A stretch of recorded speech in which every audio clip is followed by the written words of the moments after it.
Hello, I'm Frank Stanisci of Candid Frank Live. The Spanglish World Network welcomes you here on Zingo TV channel 250. Please remember to download the Zingo TV app at the respective app stores for iOS and Android devices. While you download, make sure you rate, leave a comment. Both apps are absolutely free. Zingo TV is available on Google Chromecast, Amazon Fire, Fire TV sticks, Roku sticks, and also on all smart TVs 2016 forward. Now joining me is the brilliant one, the brains of the operation, Eduardo Herrera. Aaron William Freeland. Yeah. I was waiting on that, Frank. You were gilding the lily a little too much there. I was Lily Gilden. Yeah, that's right. I knew a girl named Gilda once. Does anybody call anybody Gilda anymore? Not unless it's their name. Gilda Gramolini. That was her last name. I remember her from grade 1, grade 2. Yeah, well, anyway. I have to say that it's hump day. And how are you feeling about the war in, I forgot the name of the place. Where is it again? It's out there in Ukraine? Europe someplace. Ukraine? Is that what it's called? Sorry, I don't hear the name enough, so how am I supposed to remember? Now, am I making fun of the war? No, I'm sharing something with you right now. We're seeing all this stuff, elevation of pain and tragedy. We're seeing people killed in the streets.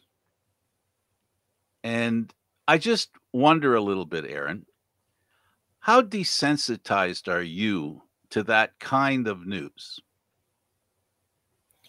I think at a certain point, the human brain gets numb to it to a certain extent. When the airways are continuously oversaturated with the news of tragedies and not any sort of uplifting news, it does get to be a drain mentally. Doesn't it? It really does. I agree with you and concur with you 100%.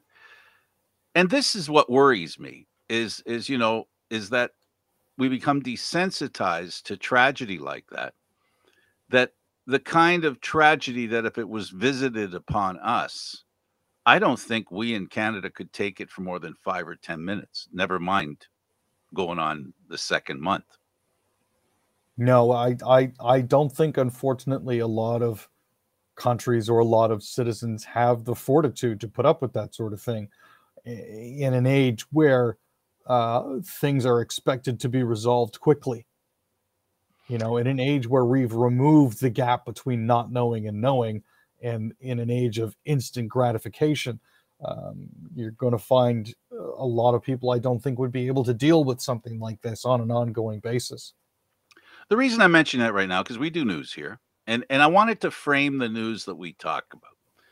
You've half joked about, and I agree with the joke, the joke being that, you see the memes on Facebook, you see all the different boards that make fun of the situation. For example, the convoy. Here we are all preoccupied with getting a jab, whose purpose is to help everybody, to make us safer. Now, I'm not taking into consideration, and I should, that some people feel it doesn't work. That's why I say the attitude that they have in Ukraine, I think they're not as far removed from a lack of freedom as we are. And I have to say, sometimes it seems like we take what we have for granted. Like the end of the world happened last night. I don't know, did you hear about what happened the end of the world yesterday? No, I'm not sure which end of the world you're referring to. There seems to be about 4 of them every day. The Leafs lost last night. And they were ahead 5-1. I mean, tragedy of tragedies.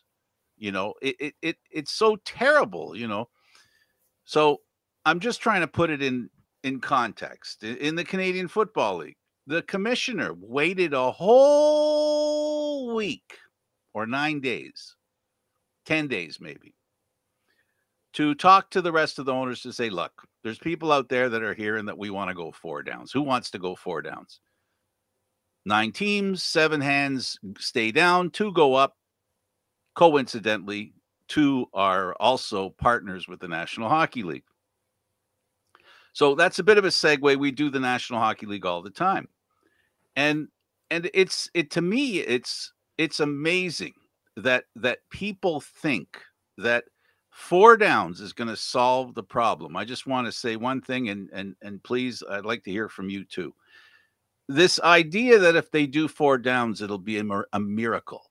People will charge towards BMO Field, towards where the Ticats, Ottawa Red Blacks, Montreal Alouettes, I'll name all the teams, BC Lions, Edmonton Elk, Calgary Stampeders, Saskatchewan Roughriders, Winnipeg Blue Bombers.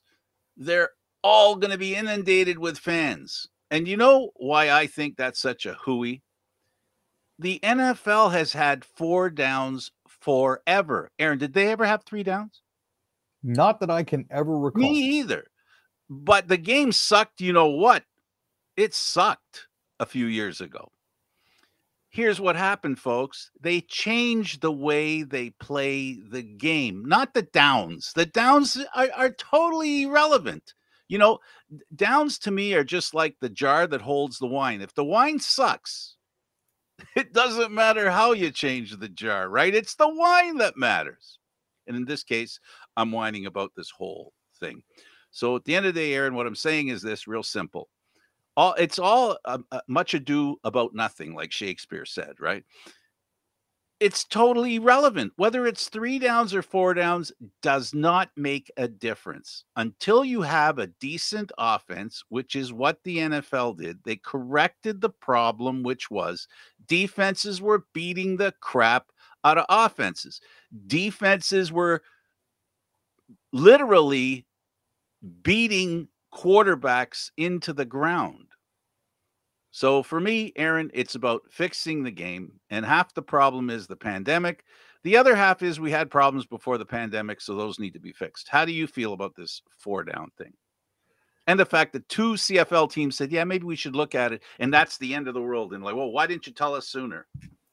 I know the 2 teams in question that said that they preferred it. I'm not surprised by the reaction to that. But the fact of the matter is, it doesn't matter how many downs there are. 90% of the time when people are watching NFL games, they don't know if it's 3rd or 4th down anyways. It's, oh, look, they're kicking the ball again. It's as soon as the NFL went to a hands off the quarterback rule and instituted better roughing the passer rules, the game became better. Infinitely and protecting better. The receivers. Yep. And basically putting pressure on the teams. And I don't think they didn't put pressure on the teams to do more offense, because if we didn't learn anything at any time, I think we learned it with the past playoffs in the NFL, what they showed us. And there were tweets everywhere from players, former and present day players in the Canadian Football League, who were saying, and I quote, they're playing CFL football in the playoffs in the NFL. So that's all that has to happen. We have to get back to the way we played the game before. Whatever it takes to basically unleash the offenses. Because essentially, Aaron, you know, that's all it is there just is a lack of offense in the Canadian Football League right now. Yeah, and there's nowhere that's more evident than in the Argonauts playoff football game, where almost all of their offense was provided by their kicker. You know, that's one of those things that's a bit of a red flag and should have been a warning to the CFL that there were larger issues afoot. Besides Absolutely. the lack of attendance from the pandemic, there was that. Absolutely. Totally 100% correct. So tell us about the Rough Riders. What are they doing? We'll go through this stuff really quick, Aaron. Well, the Rough Riders signed running back Shaq Cooper. Yeah, fantastic player. 5'10", 190. Spent the 2021 season with the Winnipeg Blue Bombers and BC Lions. In 5 games with BC, he had 33 carries for 142 yards and 1 touchdown and 11 receptions for 69 yards. In Winnipeg, he was on special teams, making 8 punt returns for 19 yards and kickoffs for 108. Tell me about the Red Blacks. Well, the Red Blacks went and signed Patrick Bourgon as their defensive backs coach. Now, he most recently served as the linebackers coach and has been with the team since 2014. He joined the front office as a football ops assistant. And, you know, he's back, and I think that's awesome. After some time with the Diable Rouge de Villepinte in France, he's back. National Hockey League, Canucks.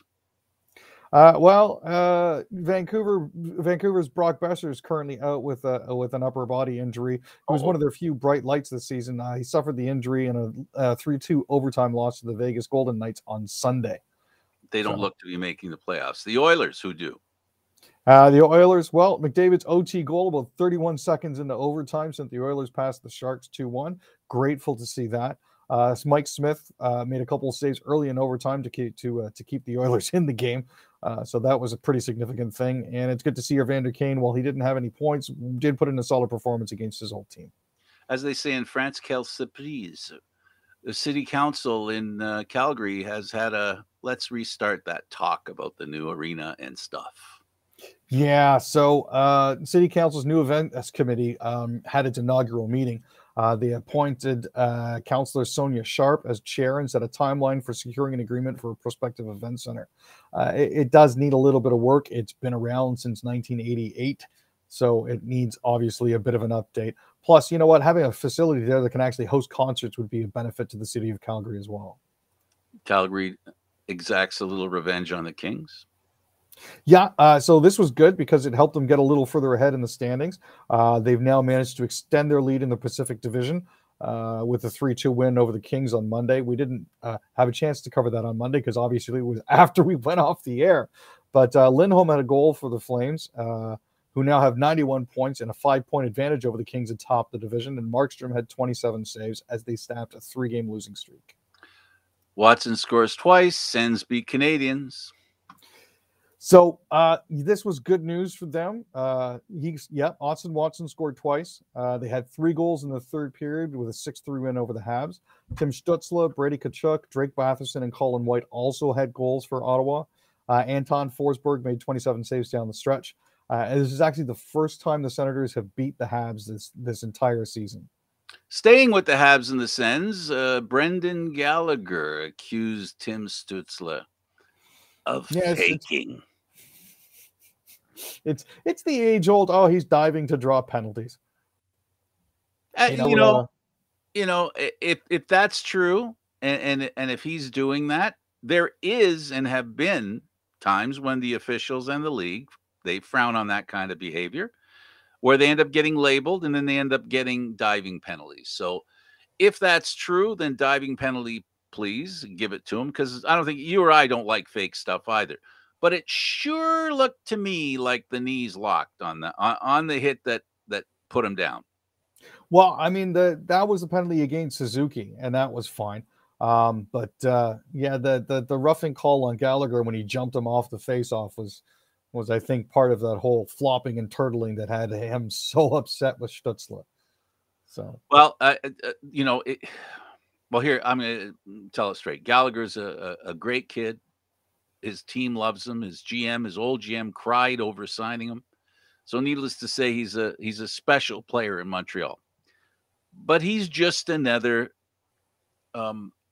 excrement disturber, in hockey. So I don't want to hear it from him. I don't want to hear how players play and how underhanded players are from a guy who, when you look in a dictionary under underhanded, he has a pretty high listing in that regard. So he should not be talking like that, because he's the last guy that should be making those kinds of criticisms. I agree with him, but he's the last guy that should make those kinds of criticisms.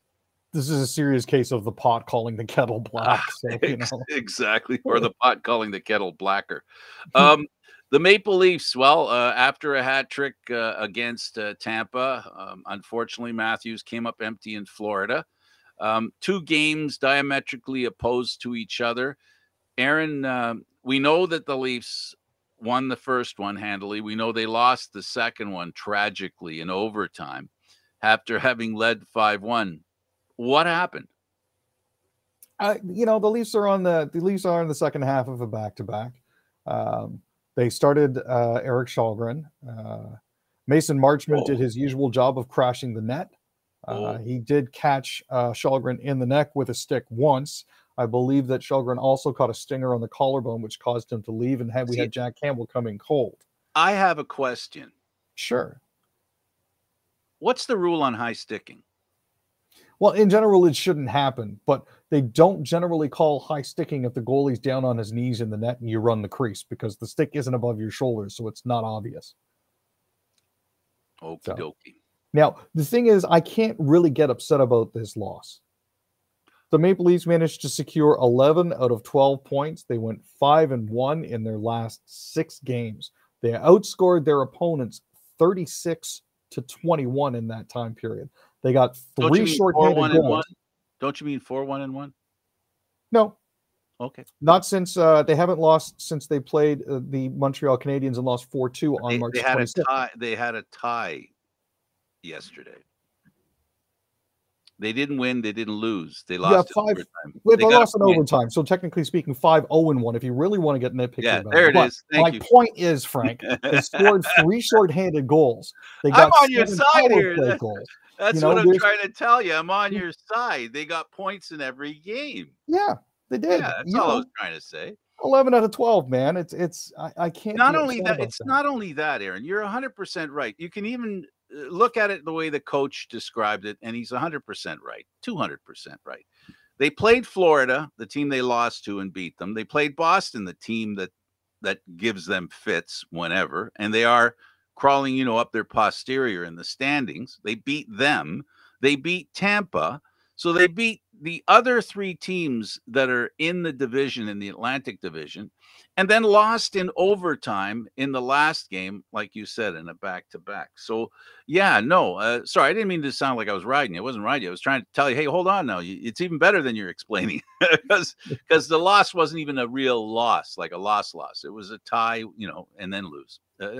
They gave up a significant lead. There's no sugarcoating that, but at the same time, they did manage to chase one of the best goalies in the game with 3 goals in under 2 minutes at the start of the second period. I think the message was sent. So, when you compare apples with apples, they chased Toronto's goalie with 4 games experience, which isn't their higher version of their team. Mind you, though, and I think in fairness to Campbell, being brought in a game that he really didn't think he'd be in, he really went in cold turkey.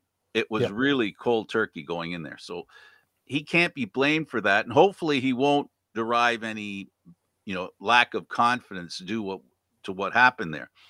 But I found it coincidental and factual. When Marner was asked about the fact that Matthews has 54 goals, and he started talking about Matthews doing it honestly. In other words, he wasn't giving up his defense. If I can fill in a couple of words, wasn't giving up defense for the sake of scoring. Mm-hmm. That's exactly what went wrong yesterday with the Leafs in Florida. They were giving up chances they shouldn't have given up, and Marner was among them. And now it wasn't just him. The defense, the forwards, leaving a guy alone in front of the net against, doesn't matter how good the goalie is, 9 times out of 10, a cross crease pass is going to end up being a goal if you can put it in. Now, on the winning goal, which was in overtime, I don't know, did you notice anything funny about how the heck did Tavares miss that backhand into the empty net? Oh yeah, he got hooked. It was right on the right elbow too, and about 15 feet from the referee. It was, it was fairly obvious. But again, this is considered, because we're in the last quarter to 10%. Right. You don't want to affect the game, right? You don't want to cause, you don't want to you don't want to affect the game. You can't be having a referee affect the game. No. Game management is a thing, Despite how the NHL claims it's not, game management is most definitely a thing. And you know what? 3 times in that game, a Leaf had a backhand to an empty net and missed. 3 times. So, and that's, please don't take that as a criticism of the team. I'm just trying to point out how close a game it was. So yeah, the Leafs lost. They gave up a 5-1 lead, which is unforgivable. That is unforgivable, right? We can agree that it's unforgivable. except that we're going to forgive them for it because of the way they've been playing lately, and that was a second game, but back to back. 7-2-1 in their last 10. I think they get a little bit of wiggle room because no team is going to go 82-0. You would have thought the Leafs would have made the playoffs first, but guess what? It's the NBA's Toronto Raptors that have made the playoffs. Siakam is playing lights out, buddy. Oh, he dropped 31 last night as they beat the Hawks to clinch the playoff spot. I'm so happy to see that. Scotty Barnes added 19 points, and Chris Boucher had 18. Gary Trent Jr. had 14. Van Vliet had 12. It's fantastic. Toronto's actually won 12 of their last 16 games. So coupled with Cleveland's loss at Orlando, this means that they're going to finish no lower than 6th in the Eastern Conference. So that's definitely a win. At this point, I think the Lakers are pretty much out of it. I believe one of their commentators was heard on a hot mic saying, "Please just kill me now." Well, the good news is the big guy wasn't playing. He was on the sidelines with a sore ankle. Okay. Did you hear anything about in Toronto they're being told to wear masks again? I had heard that we were being advised by Dr. Davila that it's a good idea to keep wearing masks. Just because you're not required. This was a new insistence as of the past 48 hours. Yeah, this was coming right from Eileen Davila. I believe it came down on Tuesday afternoon. They were saying, keep wearing your masks if you can. I know that we're saying you don't have to, but you should. Elon Musk buys 10% of Twitter. He's the guy that sent a tweet out once ago, basically saying Twitter sucks. And they're also thinking of adding an edit button. Yeah, well, him buying this and pumping their stock is pretty much something that you'd expect out of him. He can get on Twitter and say he's going to do all this fantastic stuff. And then when it doesn't get done, blame the board for it, saying, I'm only one guy. It's pretty much how it's going to go. He's going to pump and dump this stock, and it's going to be like Carl Icahn buying into Apple. It's not good for the platform. Alberta's oil business is booming right now. Only one problem, Aaron. What's the problem? Well, the problem is they can't find enough folk that want to work there anymore. Everybody's so afraid of the carbon tax destroying everything and the propaganda about the Trudeau government wanting to stifle and kill oil and gas jobs. Nobody wants to work. It is what it is. And on the other side of the equation, the wind farms are still going to be built in Alberta. Yeah. Now this is part of Suncor. They've got a $300 million wind farm project in southern Alberta. They have announced that that's actually going to be part of their divestitures as they're trying to move away from gas and more towards different renewables and more towards hydrogen and solar as opposed to wind. But they're going to continue to build until they sell. Ontario's going to raise the minimum wage about time. Yeah, well, this is one of those things that happens shortly before an election. It's going to happen in October, but only if Doug Ford wins. I got back $700 for my sticker. Really? That's great. Well, it's 2 vehicles times 2 years. Right. Yeah, I had the same thing. I had $250 for one and $370 for the other. So that worked out nicely. It's a nice little bit of dosh in the pocket, but it doesn't mean I'm going to vote for him. What? Really? Why would I? Oh, come on. A bribe. Oh, really? Seriously? He gave you that much money? I mean, a politician bribed you and you're not going to vote for him? No, I have integrity. I don't have integrity. I'm voting. He gives me another $700. No, just kidding. That's not going to affect how I vote for him because that money's coming out of it's just going from one pocket to the other pocket. That's all. It's just a reshuffling of the deck chairs on the Titanic. That's pretty much it. In my opinion. Aaron, it was swell. Enjoy the rest of Hump Day. Thanks a lot, Frank. You too. Okay, for Aaron William Freeland, I'm Candid Frank Stanisci. Thank you for watching Candid Frank Live. Aaron Mondays, Wednesdays, and Fridays at 6 p.m. This show can also be heard on the Spanglish World Radio Network. For Candid Frank Live, other news, entertainment, and sports programming we offer, please check out SpanglishWorld.ca. Spanglish World. Watch it, hear it, read it, download it, and live it. Thanks for watching, everybody. Ciao for now.